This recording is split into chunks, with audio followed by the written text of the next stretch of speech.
for the guys. I think a good week of preparation, and looking forward to getting up to Seattle and playing a good Washington team. At this point in time, being this far and late into the week, Matt Fink is going to be our starting quarterback. He's gotten the reps this week, has looked really good.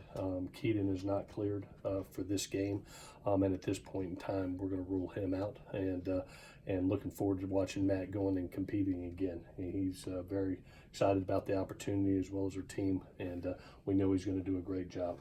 Another gentleman that's not going to be cleared for this game is Talanoa Hufanga. I know you're going to ask about him.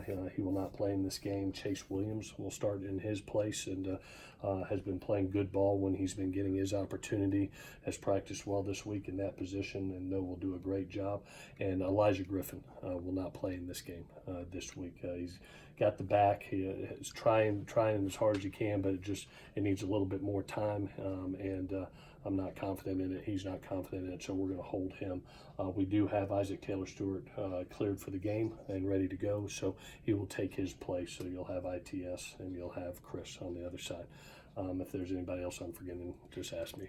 With that, I'll take any questions you have. Is the hope that, given that you guys have a bye next week, that Keaton would be able to come back after that bye? I would hope. I mean, these things, anytime you're going through concussion protocol, sure, everybody's different, but the good thing for me is I have complete trust in our medical staff. I'm not smart enough to figure it out. They just let me know, Coach, he's either available or unavailable, and until they clear him, he won't take any reps out there. But Manny's done a great job this week, done a terrific job. I can't wait to go watch him again on Saturday.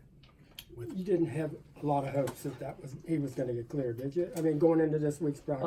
You never know. I mean, there's certain times you take concussions extremely seriously, and you have to make sure exactly.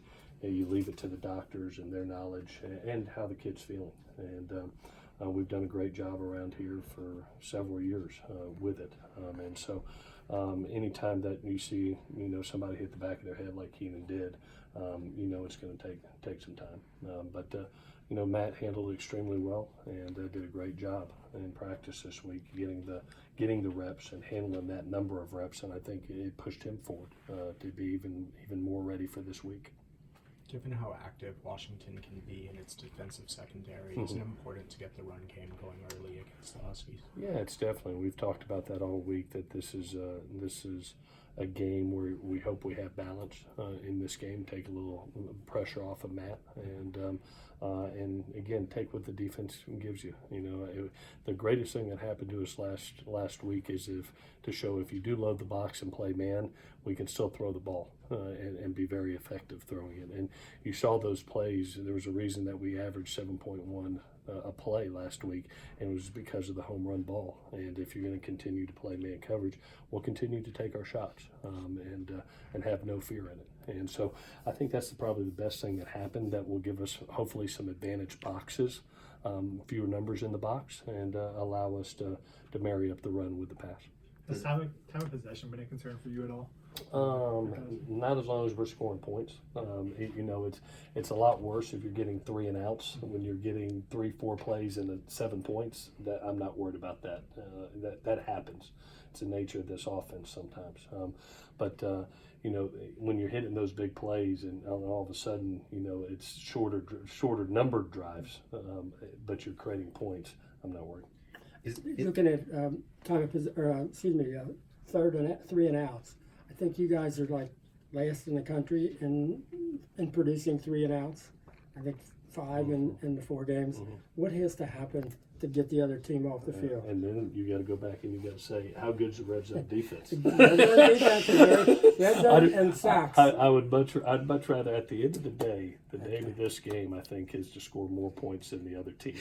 As long as we're having more points and we are very efficient in being able to have great red zone defense, hopefully get some more turnovers. I thought you were going to talk about turnovers. I'm hoping for 1 or 2 more turnovers in this game. When you look at Washington, the game they lost first Cal, they had a turnover. They had a turnover on possession too. That really was I thought the difference in that game versus a good Cal team. When they had been able to create turnovers and play clean football, a la BYU, a la Washington, Hawaii, they've been able to jump ahead fast. So that's been a huge point of emphasis for us, is to be able to create a turnover, steal a possession, or two somehow, some way in this game and create field position. You guys were down 2 defensive backs in the last game.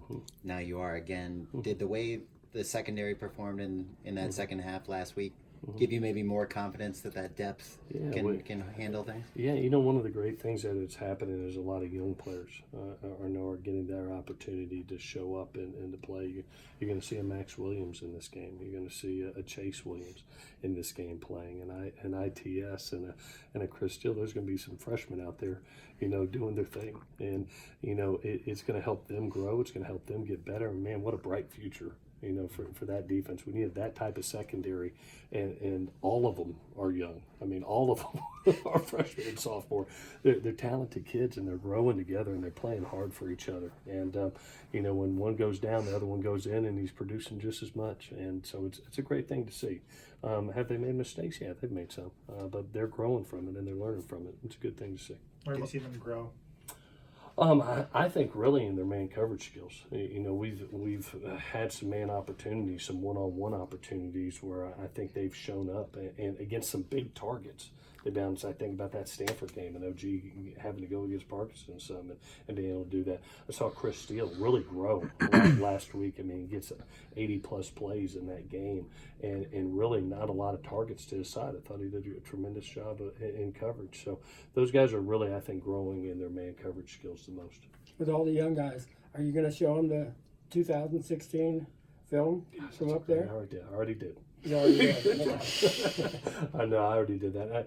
We showed. Just wanted to show the environment because it's a special environment, and it's different. It's different when you go on the road, and the mentality has to be had. And I thought the 2016 team, when they went up there, had a really good mentality the way they approached that week, and we started that at the beginning of the week. I showed them at the very beginning. And we talked about the approach of what you got to be able to have when you go on the road, which is a very good defense. Bring your run game, pack your special teams, bring a mental toughness, and bring your own energy to the park. You always get great energy at home, but you got to bring your own energy. Because you're not going to have as many Trojan fans in the stadium. There's going to be 50,000 Purple fans in the stadium. We got to bring our own energy and our own juice.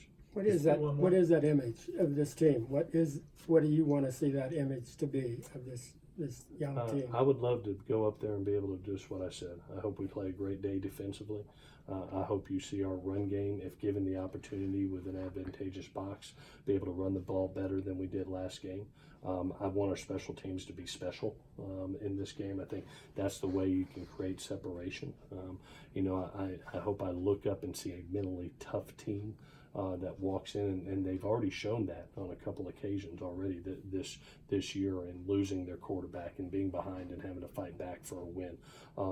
And then, just like they have, and I hope everybody has seen it, this team is having so much fun together playing, and it's contagious. And I want them to go up. I can't wait to take a young bunch of kids up there into this atmosphere, which is going to be electric. You got 2 top 25 teams that are both fighting for conference championship implications. And it's going to be a lot of fun going up there, and that's what I hope they have. I hope they go up there and have a blast in this environment. So, all righty, guys.